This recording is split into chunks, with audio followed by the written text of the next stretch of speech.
Good evening, Team SCCA. I have got, what time does Mike have? I've got 7 o'clock Central Standard Time. I'm going to give it just a minute. Let some folks roll in, additional folks. Looks like we've got almost 100 folks already. That's awesome. Thank you, everybody, for making time to join us on this cool, refreshing summer evening. And I'm kind of lying because it's not cool or refreshing here where I'm at. In fact, in the middle of this, if I go away, it's because we're having rolling blackouts in Texas due to the heat. So hopefully that won't happen. All right, team. Okay, well, there, we hit the magic century mark 100, so I'm going to get rolling. All right, well, good evening, Team SCCA. Welcome to this almost mid-year SCCA President's Update. It's been a heck of a year so far. Phew, take a big breath. And I can't believe we're already on the cusp of championship season. Straight up, we're a bit behind on a couple of key measures at this point, but the race isn't over yet. So let's roll and let me share with you where we are and where we're headed. So here's our course for tonight. I'm going to flip things around a little bit and start with performance first, and full transparency, share the good, bad, and some ugly, and then spend the rest of our time together kind of talking about how we're going to finish strong across the balance of the year and execute championship season with excellence. All right, what a beautiful slide. Let's talk about performance. First up, first metric on performance, because we are a membership-based organization, is tied to membership. So Mike, how are we doing with membership?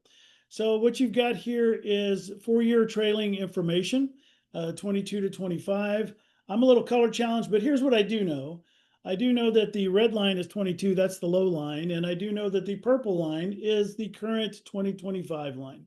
So what you can see is we've had pretty solid, consistent growth across the last 5 years. We've stayed above 50,000 full-time members January through August in 2025, and that's the first time we've done that in recent history. But at the same time, we've seen some softening since our peak of, 51.8 in June. We're currently over 51,000 full-time members. So for all those folks who are do math faster than I do, I believe that's about 99% of where we were a year ago on a year-to-date basis. But still, we're down a little bit. Membership soft a little bit, okay? Let's look at this another way. So when we take the same time period, plot number of full-time members, as well as national membership receipts, that's called revenue, right? And just keep in mind that doesn't include regional membership receipts.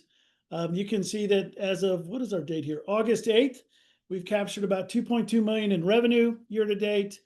And that is about $100,000 less than about the same time year ago. Well, Mike, how are we doing in terms of retention? Well, we're actually doing pretty good. We're holding steady at 79.4. That's our 1-year annual retention rate. So you're probably at this point going, well, Mike, you kind of mentioned things are soft. So if things are softening, what's driving that? Well, here's a snapshot of weekend membership, and I think this kind of starts to tell a little bit of the softening story, if you will. So you can see 22 on the far left, 25 far right, and you can see as it relates to weekend members, again, this is the January through July time period. On a year-to-date basis, we're right at 10.3 versus 10.9 year ago. So the bottom line is we've seen some softening in weekend memberships. And I think this is an important piece of the puzzle to consider, because the way I look at it, if we've got fewer weekend members, then we've got fewer weekend members to convert to full-time members. Does that make sense? Let's peel that onion back a little bit further and talk about participation metrics, because I think this is where you can start to see a few more data points surface. So one reason I believe we're seeing fewer weekend members is because when we look at program participation, this chart is on regional participation and the next chart is on national participation. But when we do this, we see some erosion in the number of events and the number of entries for those events across the SCCA across all programs. Okay, this isn't just program specific. So let's just kind of walk through this chart. And I know there's a lot of numbers, forgive me. So solo, 24 events, 537, 24 entries, 37,000, 25 events, 502, 25 entries, 36,000. I'm not going to read all these numbers to you. I'm just walking you through one line.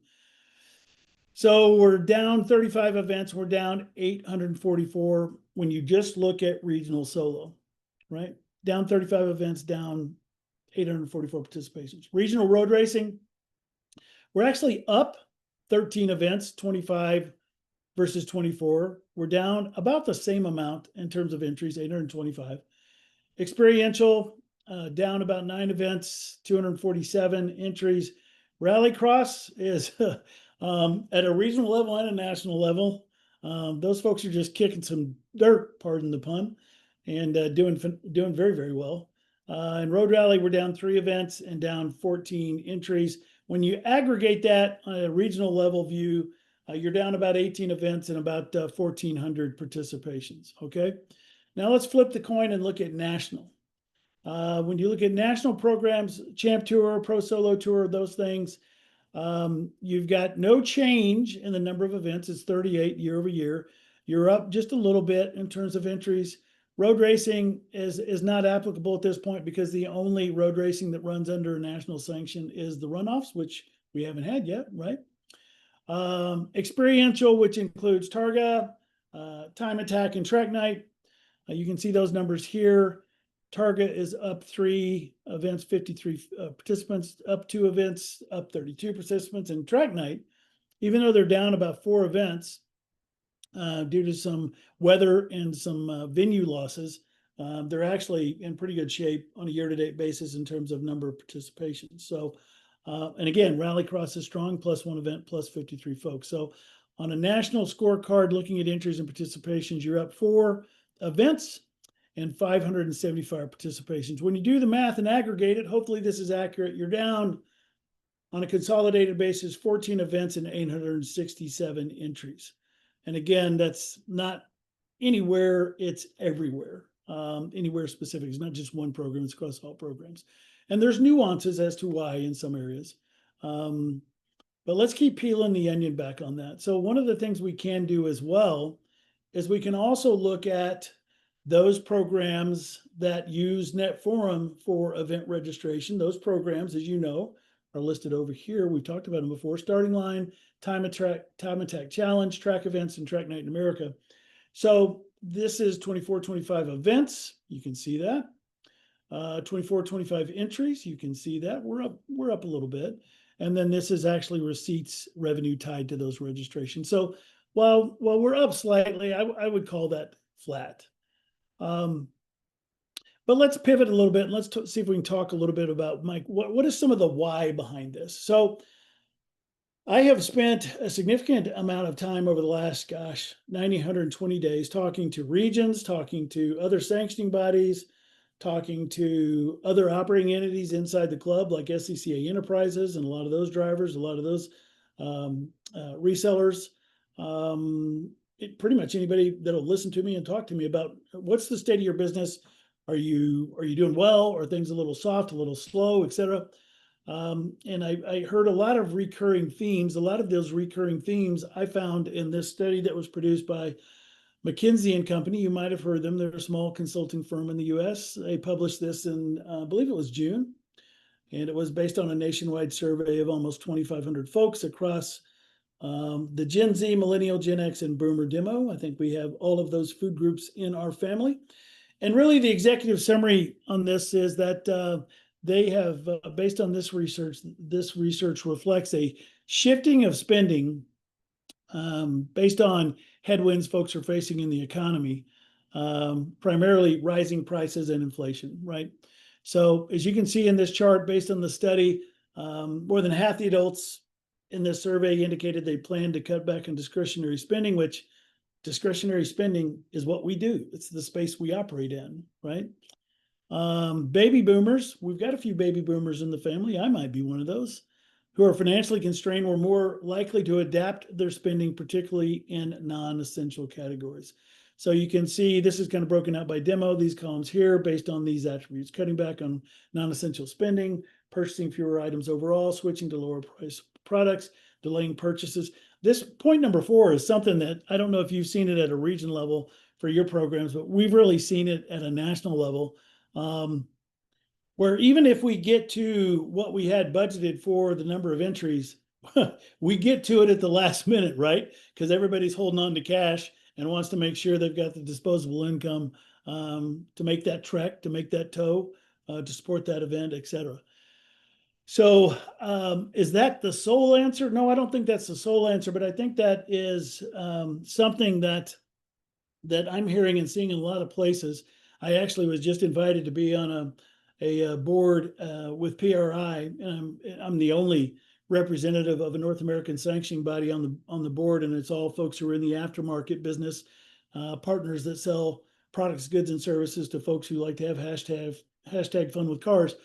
And to a person, every one of their businesses is soft, and they're fighting the same headwind that we're fighting. Some of them are actually fighting some supply chain challenges and some tariff challenges that some of us are not fighting, but we're certainly battling that in the SCCA Enterprises side of the business. So anyway, so Mike, you're usually really positive and really amped up, and now you sound really negative. Well, I'm not negative, because I think we can still win.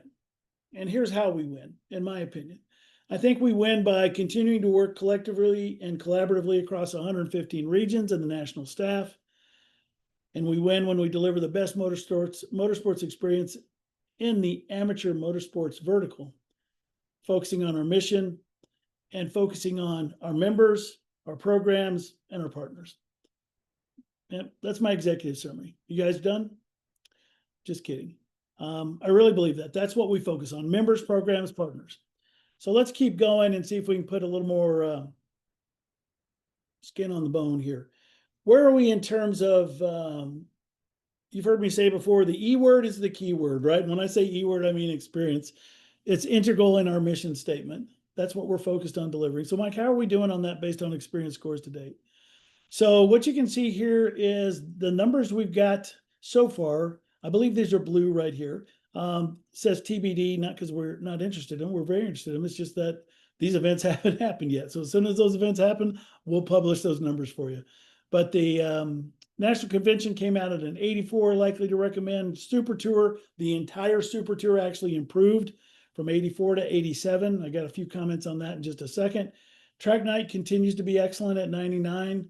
The Pro Solo Tour Series at 95, Champ Tour at 94, and the Time Attack Challenge Series at 96. So I don't really get disturbed about plus or minus 1 or 2 points here. That can be just kind of variation in sampling and analytics and stuff. So I do believe that the 3-point gain in Hoosier Super Tour is significant and valuable, and we'll talk on that in just a second. But so from an experience standpoint, we haven't gone off the cliff, team. All right, we're still focused on delivering the best programs and the best experience we can, the best SCCA experience possible, and we need to continue doing that, right?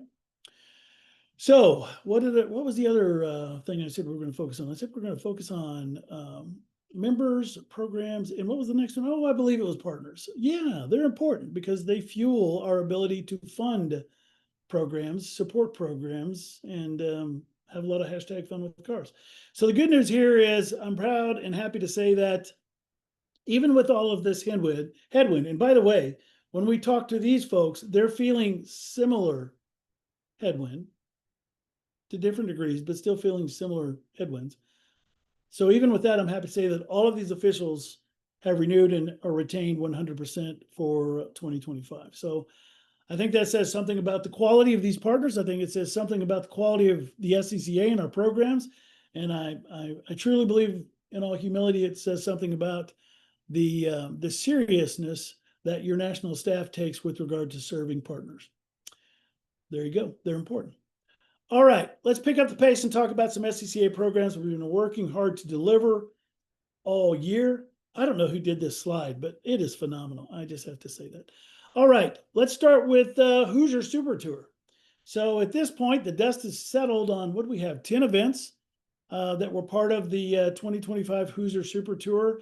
And I think we landed just a little north of 2,000 entries.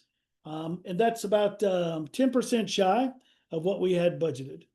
Our biggest misses to budget in terms of car count probably came from NOLA and June sprints. I'm not discriminating against those. I'm just telling you guys the facts. While VIR posted the biggest upside over what was budgeted. And while car counts were soft at some events, our likely to recommend scores that we just kind of covered for the overall series improved. We had in most places more green to checker racing. And I think the folks who had the biggest gains and experience rating scores were probably Road Atlanta and Mid Ohio. So congrats to those folks. And thank you everybody for working so hard to support the 2025 Hoosier Super Tour. That support came through loud and clear through incremental engagement through the Driver's Eye live stream. We continue to grow in terms of subscribers on the SCCA official channel. Through the HST season, we accumulated about 225,000 views, about 77,000 hours watched, and about 2.2 million impressions. And I just got to tell you, for those who keep teasing me about being the secret car club of America, when you've got those kind of numbers, I don't know what we're keeping secret. Can we double those numbers? Can we grow those numbers? Absolutely. And we're growing them every time we show up in the digital channel with live streaming content. So we're going to keep doing that. All right. What about the 2025 Summit Racing Equipment SCCA US Majors Tour? Wow. I think at this point, almost all of our majors events are complete. I said almost, keyword. I think we've got some in late August, maybe one or two in early September. I think this year we had 38 events at about 32 tracks, running January through August. I think overall, from a participation standpoint, the Majors Tour came in about 95% of budgeted entries. And concurrent with that, but not included in those numbers, we, of course, this year had 5 regions holding bonus majors during regional race weekends, providing more access for Formula V, Formula F, and Formula 600. Parentheses, FV, FF, F6 drivers. And I believe the last one of those events took place probably at Mid Ohio. So I think we had a pretty strong season this year from a majors experience. Another piece, and I'm just going to share my bias up front, something that I'm pretty excited about, and I hope we can get a little bit more traction in support of going forward, is the Race Experience program, which allows drivers to get in race cars and try wheel-to-wheel racing with fewer barriers to entry. Namely, it doesn't require a physical, nor does it require a driver school as requirements to participate. In year to date, we've added about 8 race experienced events to the calendar, serving about 70 participants. But we need more, and we need a lot more. So I think this program is really flexible and geared towards regions with road racing programs, but it can also be done with regions specializing in time trials and track days. I know I don't want to speak for John Krolowitz, but I've spoken with him many times. He's kind of the lead on the SCCA Race Experience program inside the national staff. And I think his feeling is, the race experience kind of sits between driver schools and regional road racing and really allows a broad range of enthusiasts to go road racing in a safe and controlled environment. Those folks can be, for those folks, it can be a chance to be a school, it can be a chance to race casually, or, sometimes it's just folks who've been out of a race car for quite some time and just want to get some more seat time. It's not a one size fits all, but I think the ease of access and lowering those barriers of access is a critical key to success. The other critical key is that program is basically puts folks on a path to get a comp license, and that's a good thing, right? If you want to learn more about Race Experience and how it fits into kind of the broader North American motorsports ecosystem, I would challenge you to read this article that was just published in PRI magazine in July. And if I can get an assist from KP and Abby, who I believe are supporting me in chat, we can probably put a link to that article to help you get to it. So if you're watching a recorded version of this, it should be in the recorded version as well in the chat section. Anyway, I'm just going to steal one quote out of this article. It wasn't just covering John and what we're doing in Race Experience. It was covering what the industry is doing, what the amateur motorsports industry is doing to lower the barriers of entry, to get more folks in cars. But this was kind of his comment. I thought this was really, really a smart comment.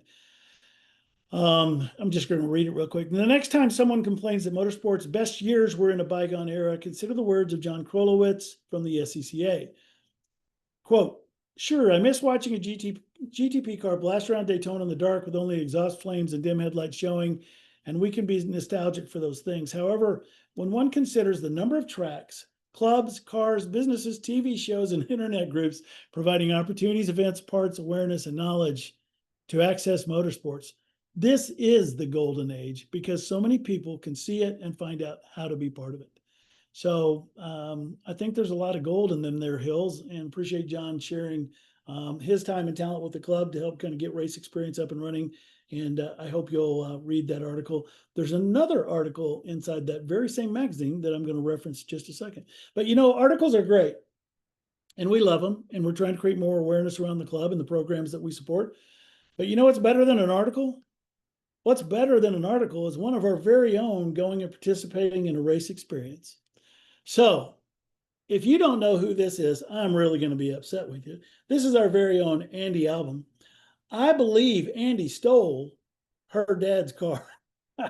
I'm just kidding. I don't think she stole it. I think Chris helped tow it to the racetrack, was her support team at this event.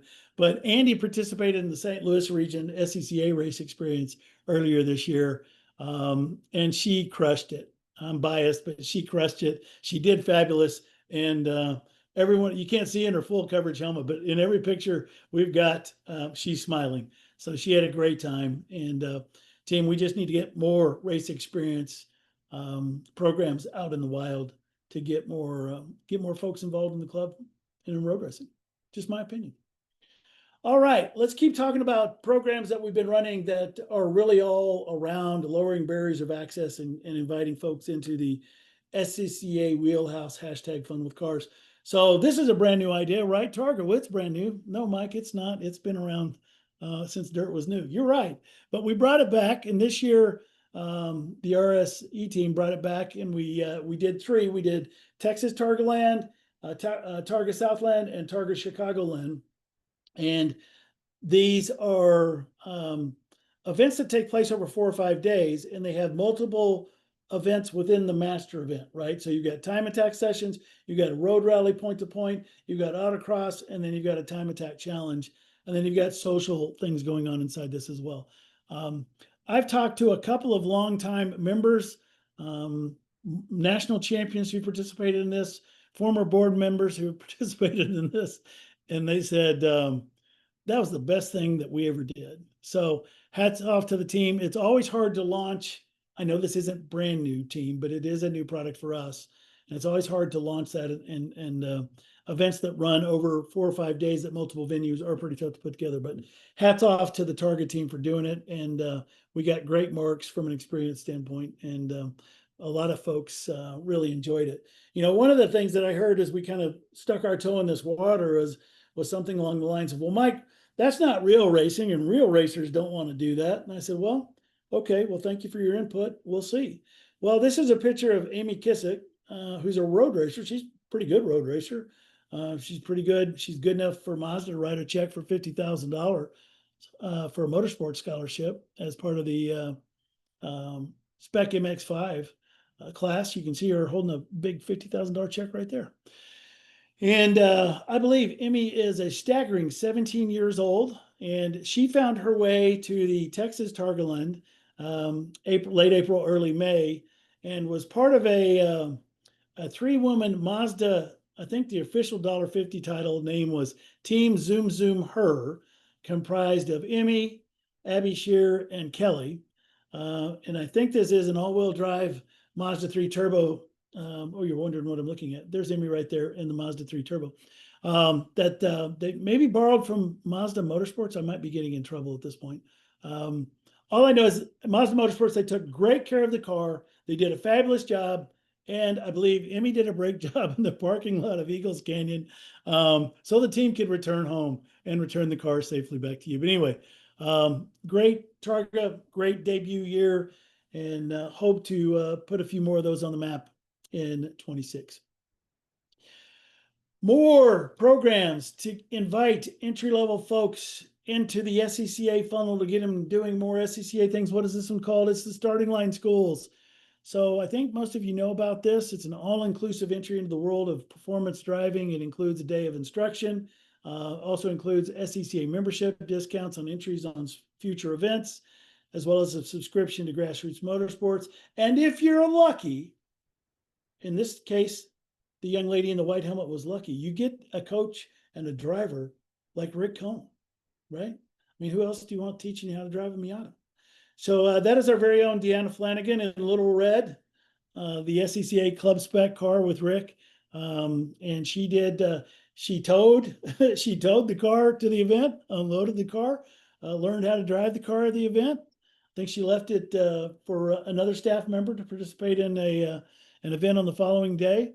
And she is now fully prepared, thanks to Rick and Starting Line, to partake in her first solo nationals in a couple of weeks. So we're really excited for the program and really excited for getting folks like Deanna back behind the wheel where they belong and participating in SCCA programs. That's a pretty good segue, talking about Little Red, to the state of Club Spec. We continue to grow the state of Club Spec. As you know, a big part of the appeal with Club Spec is that the amount of modifications are fairly limited, which means the folks can use those cars as a daily driver as well. And we're still seeing strong turnouts for the platform. I think on a combined basis right now, we have about, I think we have over 70, 75 drivers in the S197 Mustang and the NC Miata scheduled or registered for solo nats. So excited to see them go head to head. And if I can steal the keys to Little Red, I'm excited to drive it on the testing tune course. Speaking of Little Red, he is really getting a workout. Here's a shot of, well, let me say, who is this? I know who this is. That's Little Red. And that is the one and only Langley King Clark, AKA KFC. Now, there's a little story behind this. I'll probably get in trouble for telling it, but I believe this was Langley's first time on track. We were just talking about access, right? This was Langley's first time on track. She's done a ton of solos, but this was her first time on track. So I'm not gonna let the cat out of the bag, but for all of you who know Philip Royal, and quite a few of you do, I want you to ask Philip for the story. They co-drove in the Texas Targa, and I want you to ask Philip how Miss Langley did in her first on-track experience. And once you've talked to Philip, I want you to get in touch with me so that we can compare stories. And I want to make sure you get the real scoop. All right. Anyway, Club Spec, really versatile car, really fun ad inside the portfolio to do a lot of the SCCA things. So we're going to keep pushing the pedal to the metal and keep supporting it. Support, speaking of support, we talked about Rallycross earlier. They're growing their numbers in terms of events and entries at a regional and a national level. I mean, who doesn't want to drive their Civic to work and then drive it out to the Dust Bowl on the weekend, kick up some dirt, take it to the car wash it, and drive it back to work? So, I mean, I guess this is, why can you not understand the appeal? I mean, I can understand the appeal. That looks great. Looks fun. So, in all seriousness, this program has really, I think, really come back on stride thanks to a lot of hard work from, forgive me if I skip anybody, but the Rallycross board has really been leading the way with this. The Rallycross liaisons at the board and Rallycross staff, you know, I talk a lot about collectively we can do almost anything. This is a great case study about that, where you've got all the cylinders firing. You've got the program board working with staff, you've got staff working with the board, you got the board working with both of those, all of which working with membership. Great experience ratings, Number of events growing, number of drivers and participations growing. That's the right answer. Right? You might have seen a livery like this. Gosh, I don't know, maybe in an endurance race. But it's not for that endurance race. This is actually a great pick. I like it. That promotes the Time Attack Challenge. The Tire Rack Time Attack Challenge team has continued to season the stew across 25. We had 7 events in 25, and we're getting ready to pivot and head to the Tire Rack SCCA Time Trials Nationals at PIR, also known as Pittsburgh International Raceway. More on this in just a minute, but that event will take place September 19th through 21st, and it'll be the first time for us at a new location. Really appreciated our time at NCM, National Corvette Museum, and really excited about taking on PIR, excuse me. So looking forward to that. So hill climb, we've had about, where are we with hill climb, Mike? We've had over 6 events and 500 entries in hill climb year to date. When you look at this Cobra, it's pretty easy to see why. I mean, you got big power, big wangs. That's got to be fun to drive and watch. A little secret story about this Cobra, though. This snake is a little bit different than your normal 427. This is a full-on EV Cobra. The car, I think, lives in Canada. It's been seen in regional SCCA road racing action, I believe in GTO. It's also participated in numerous hill climbs where it competes in the unlimited class. And I think it just became the fastest production bodied car to ever complete the 2.2 mile Knox Mountain hill climb in Canada. So the owner of this car, a gentleman whose name is Yip, constructed the car to meet regulations set forth by the Canadian Confederation of Autosport, but also because he's on the committee, SCCA committee, the SCREV committee that builds, or the EVAC that builds the SCREV, which are the supplemental rules for electric vehicles. He's on that committee as a member. And so he was a big contributor to that body creating unified procedures for EV usage across multiple SCCA disciplines. So excited to support hill climb, excited to see this car in action. And I'm confident that we'll be hearing and seeing more of Mr. Doug Yip in the future in this Cobra. I think he should really let me drive that. What do you guys think? Maybe not. Might have too much power for Cobb. He drives a Miata. All right, let's keep going here. Track night in America, 0 to 80,000 in 10 years. So believe it or not, the first track night took place at Atlanta Motorsports Park on Tuesday, April 7th in 2015. So in honor of Track Night's 10th anniversary, we aligned the stars for a special celebration in April of 2025, holding an anniversary event at Atlanta Motorsports Park. I think it was Wednesday, April 16th, to celebrate a decade of fun. So hats off to the Track Night team. I mean, to go from 0 to 80,000 participations in 10 years and to have a likely to recommend score of 99%, I don't know. If that doesn't light your fire, your wood's wet. That's all I got to say. That's a damn good job, team. If you want to learn a little bit more about the DNA that's embedded in Track Night in America, that same PRI magazine contains another article, actually penned by our very own Jeff Zerschmidt, that captures some industry insights from Hayward Wagner, who talks about kind of the founding of Track Night, what it was purposed to accomplish, and how it has accomplished many things. So you might want to check that out. And we'll make sure that that link, like the other link, is embedded in chat so that you can follow up on it.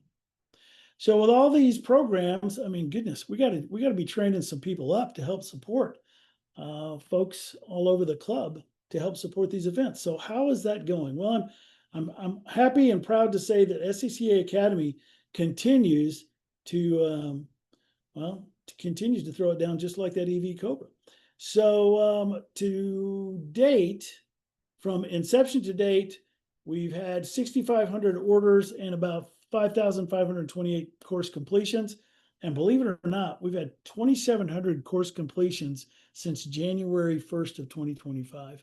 That's almost 400 completions a month. So you can see where a lot of this growth is coming from in F&C, in solo, in the safety steward ranks across multiple programs, and with our driver school programs that are also based on SCCA Academy. So hats off to the team on that. And we're going to continue to feed that fire and contribute, see if we can create more training content to get more folks what they need to better support our programs out in the wild. Speaking of being out in the wild, here's a very timely shot. I just came across this. Gosh, is today Tuesday? I just came across it yesterday, I think. This is a snapshot.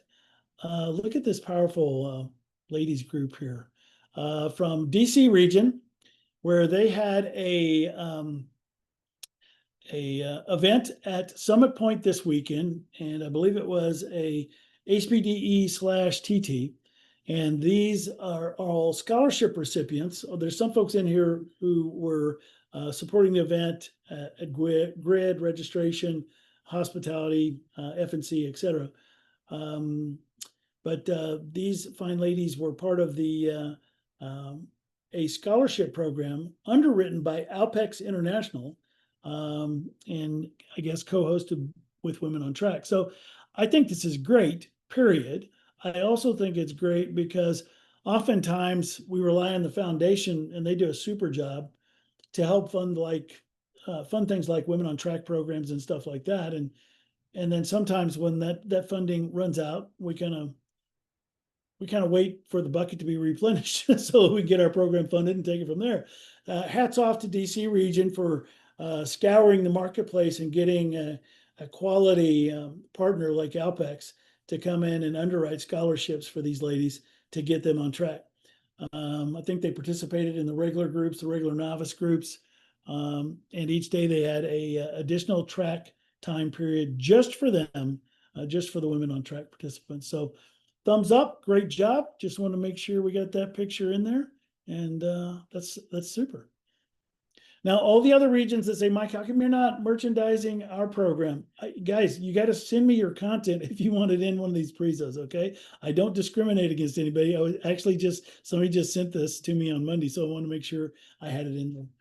All right, let's pick up the pace and let's talk about people, because people make all of this work.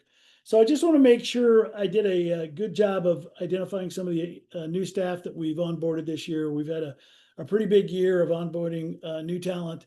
Kevin Deo, moving left to right. Kevin Deo is our new director of IT. He comes to us with an incredible IT background, having led significant efforts with folks like EMS Link, H&R Block, Payless Shoe Source, Google, and others.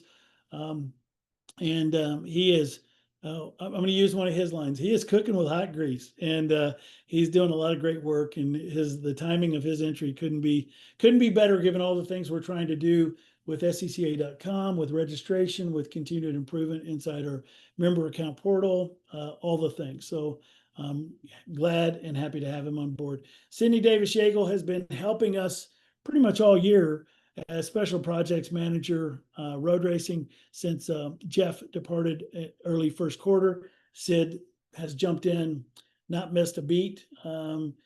As you know, she's quite talented, quite experienced. She's been a marshal coordinator, a race control coordinator, a national steward, a deputy clerk of the course for FI events and national championships. And she also served as the championship manager for F4 US and F4 Americas championships, and was vice president of operations for PMA. So she knows her way around a racetrack, and she is working with Eric and Barbara and the Scotts and the team on that side, JK, to really deliver on our road racing commitments.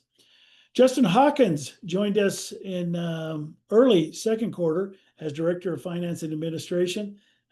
Justin brings a lot of nonprofit financial leadership experience to the table. Experience gained at International League Against Epilepsy, the Commercial Real Estate Women's Network, and Bogner and Long Public Accountants.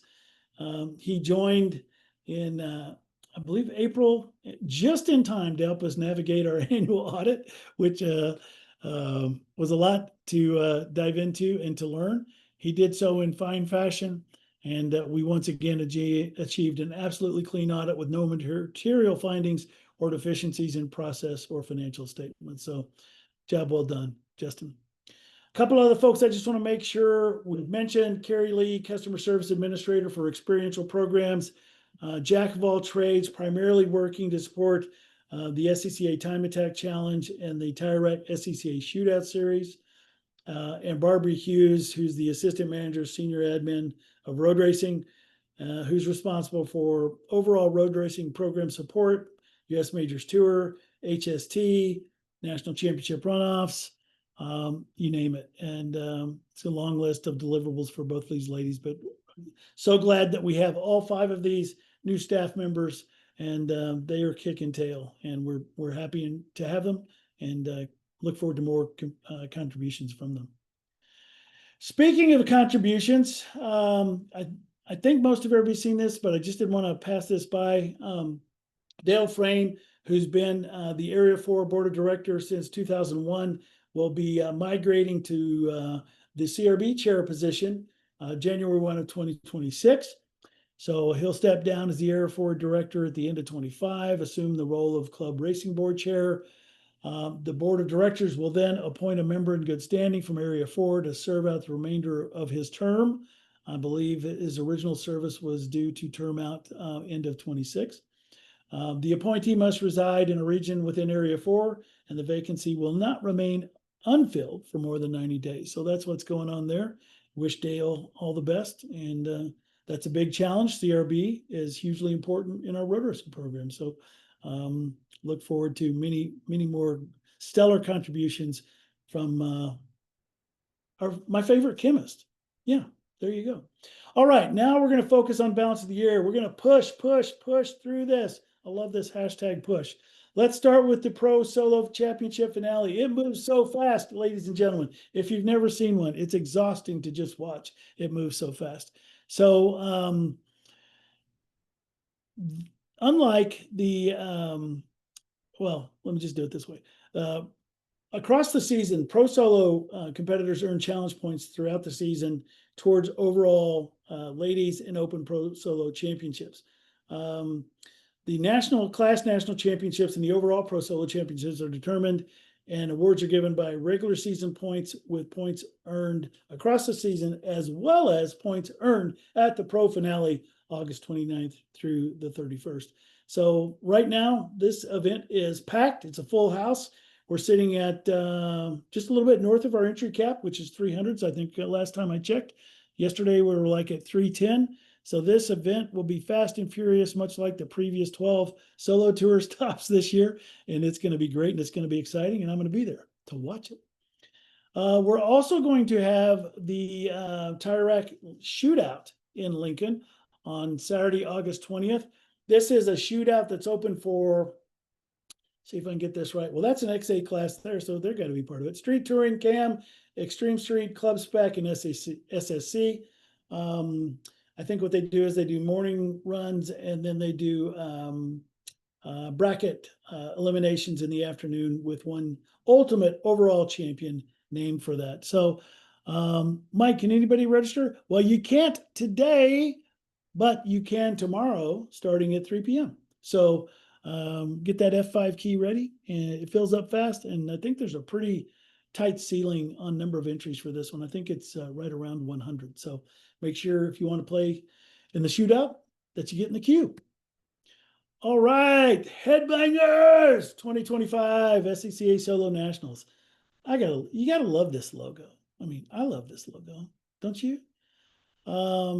There's going to be, so if you were at Solo Nats in 24, they set the bar pretty high. That was a theme that everyone took to heart and did a fabulous job with it. But Tire Rack Solo National Champions rolling into Lincoln September 2nd through the 5th. We've got 1,400 plus people signed up, 700 driver cap for Tuesday, Wednesday, and the same for Thursday, Friday. And I'm already starting to see team thematic things around out in the wild. I saw this in Texas. I don't even know what it means. OU 812. I don't know. Abby, KP, if we got something in the prize closet, maybe we could reward somebody who is first in chat to help us understand what does this have to do with 80s rock and roll? I think I know, but maybe somebody out in the wild might know. OU812. I know if that was on my car, it would be because I just hit a cone. So OU812. All right, let's keep rolling. Already mentioned it, Tire Rack Time Trials National, September 19th through the 21st at Pittsburgh International Raceway. We're going to have 3 days of full-on racing. We're also going to be doing something really cool and new, and that is Time Trials Nats gets Superfly. Superfly is a really cool thing that is put on and produced by the Minerva Motor Club that basically turns the weekend in kind of a celebration of car culture. So I've never been to a Superfly event. I have read about them, but they're really a throwback to kind of the best of the 90s and early 2000s import street scene.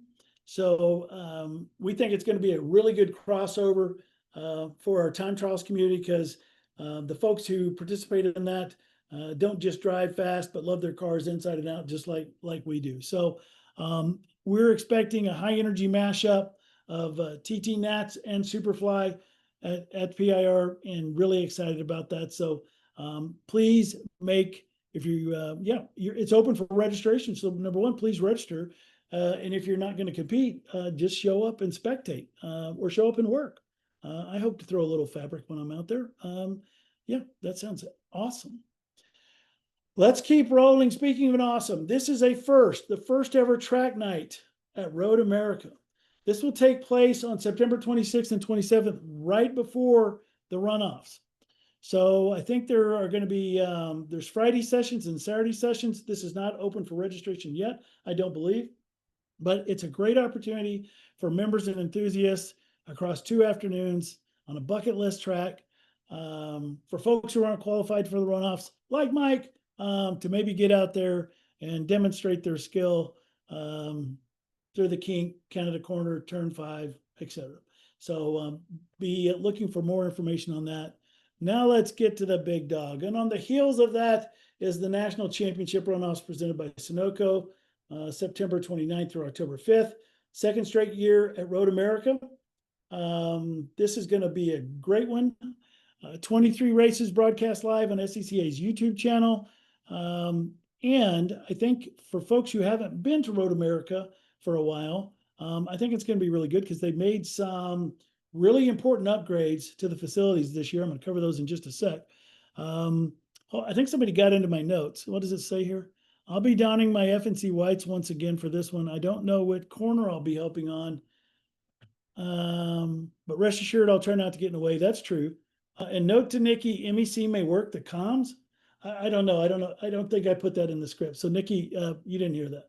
All right, Mike, what are you talking about? Some of the improvements at Road America. Well, first one, and probably most important to a lot of folks, is they added an additional 3 inches of curbing at the kink, as well as 8 feet of grasscrete, a concrete base that allows grass to grow through it while preventing dirt and dust accumulation.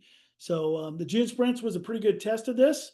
And while we had folks running over 2 sections of curbing and on the grasscrete, that demonstrated that wasn't the fastest line, but they were able to gather up their cars and continue without creating ruts and dust clouds. So that was a very positive thing.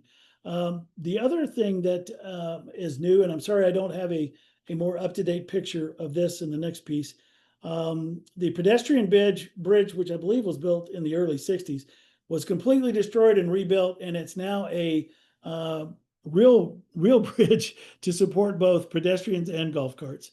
One other thing that was a complete teardown and rebuild was the press building.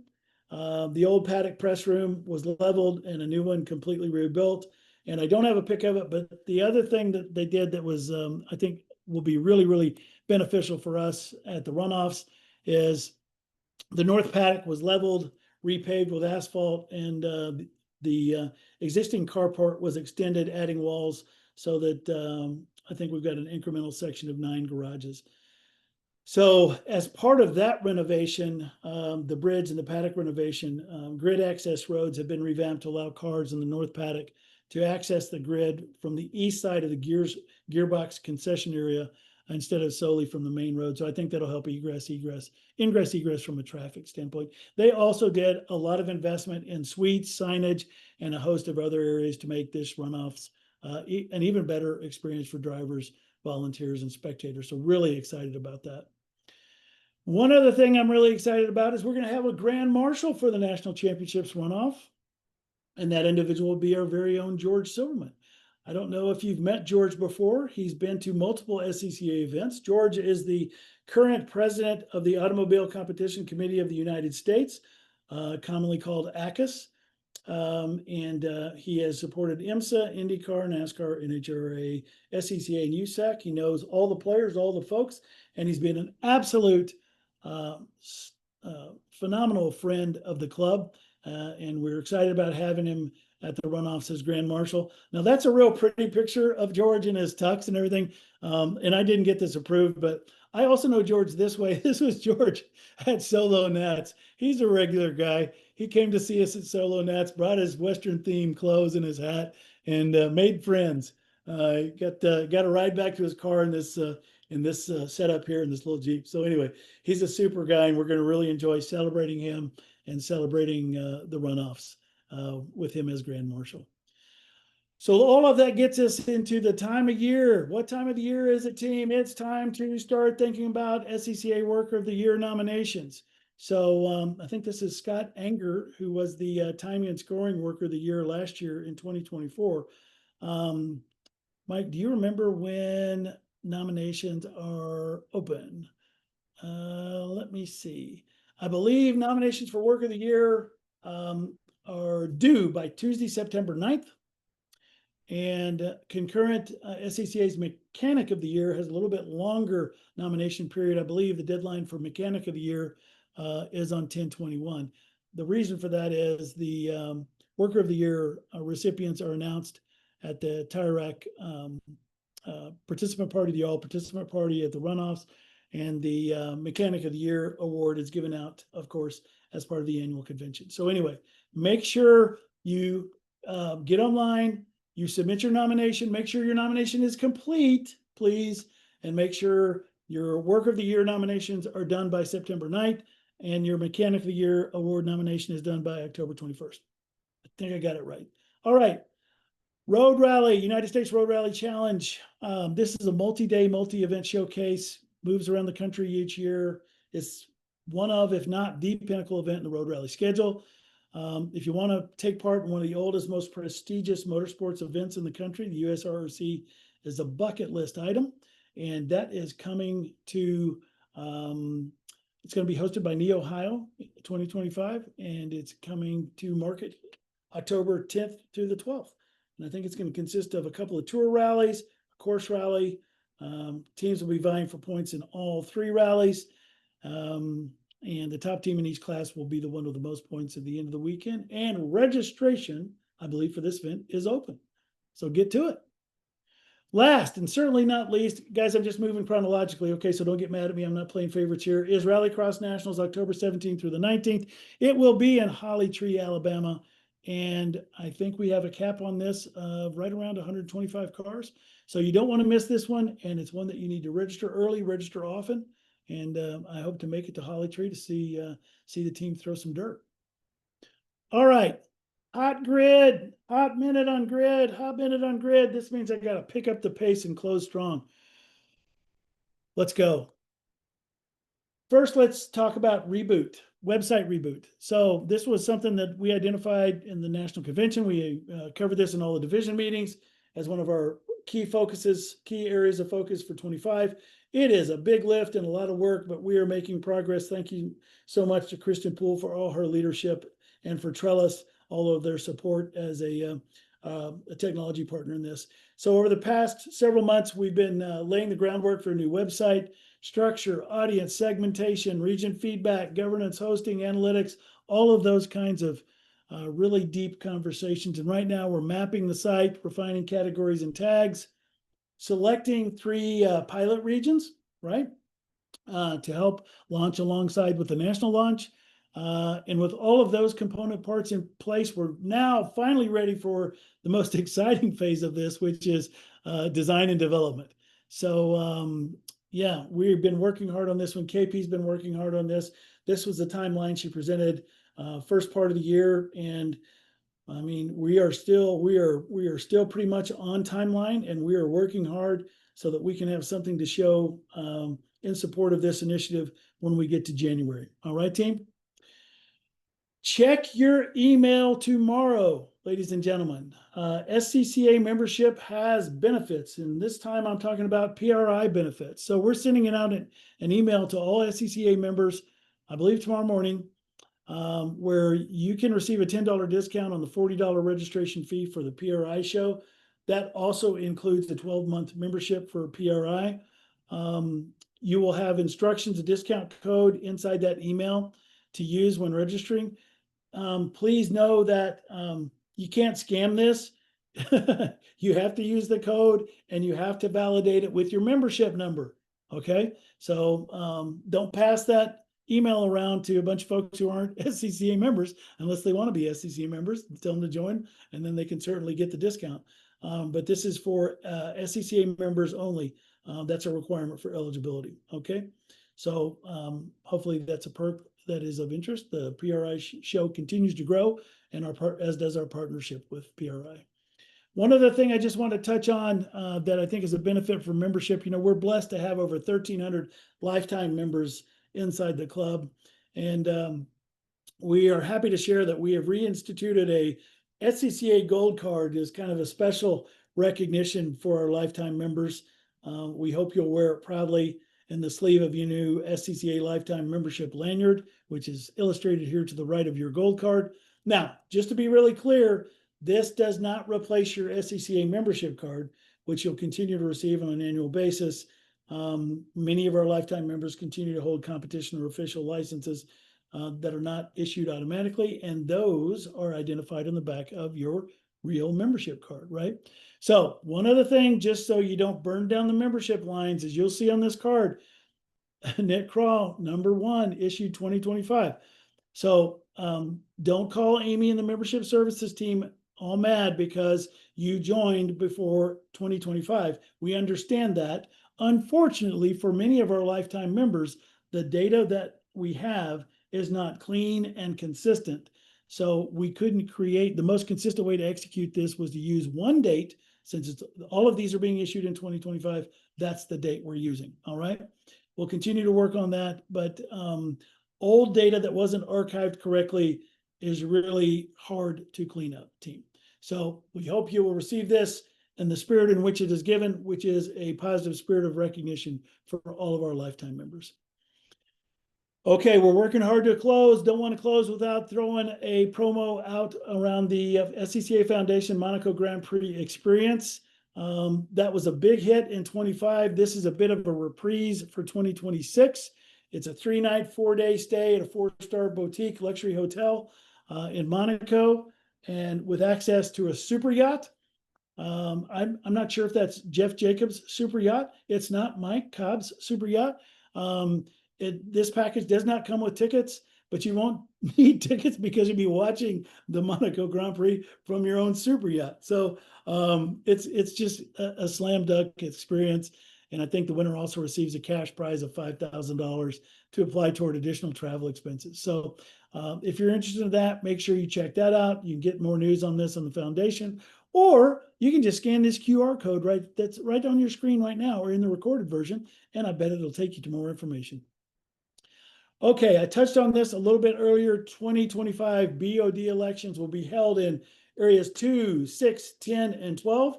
Those would be in red, I believe, right here. Those are the areas that are holding elections this year. So let's just cut to the chase. So area 2, the incumbent is Bob Crawford. There's currently not a candidate who's filed to run against Bob. Area 6, Mark Weber is the incumbent. James Cahill has just identified that he will be running for that position as well in Area 6. Chuck and Steve Strickland have completed their terms, or will complete their terms by the end of this year. They've both been fabulous board members, and appreciate all of their sweat equity and support. Area 10, Michael Toombs has raised his hand to run to support Area 10, and Sam Faust has raised his hand to run for Area 12. So just keep in mind that if you want to run, I'm sorry I had to go backwards real quick to check a note. Any additional nominations have to be in by October 1st. Okay, so you still got a little bit of time, but not much time. Last, let's talk about 2026. Mike, you're nuts. You've got so much to do in 2025. Are you already thinking about 2026? Yes, we are. The 2026 convention will be January 15th through the 23rd. And the theme will be magic. Oh, Mike, where is my magic key? Oh, I'm so embarrassed. Okay, well, Mike probably was in charge of the presentation, did the animation, and forgot to animate this slide. The theme for 2026, it was supposed to be a suspense reveal, is level up. So it'll be a week to level up your knowledge of the club, our programs, and it'll be a week bursting with education, awards, celebrations. So our goal is to make it the best place to learn all you need to know to grow your region programs and to help grow the club. It's free, and because it's virtual, you can access it pretty much anywhere you can get a .cob connection. All right, team, let's close up. So back to where we started. I'm sorry, I'm getting text saying, hey, close up, Cobb. You got it. Back to where we started and to the question about how we win, even in a time when we've got some challenging headwinds and a challenging environment. We win by working collectively across 115 regions, national staff, and the board, and all of our program boards, all of our leaders, so that we can be the gateway to amateur motorsports in North America. And how do we do that? How do we be that gateway? By focusing on our mission and delivering that value to our members through our programs and to our partners. That's my story, and I'm sticking to it, team. So with that, I would like to close. Questions, please feel free to send them to president@secca.com. I've got a little bit of traveling coming up, so if I'm slow, it doesn't mean I'm ignoring you. It just means I'm on the road. And I was told by our insurance provider to not text and drive. So I will try to get back to you when I'm stopped. But anyway, appreciate you. Thank you. Thank you for your continued support, your leadership. Thank you for your membership. Let's be bold. I'll close the way I close with my team every Wednesday. Let's fly in formation. Let's fly together. Let's serve one another. Let's be excellent, and let's be kind. All right. Thank you, everybody. Thank you for supporting the club. I look forward to seeing you soon on track, on course, on a corner, wherever. Godspeed and God bless. Good night.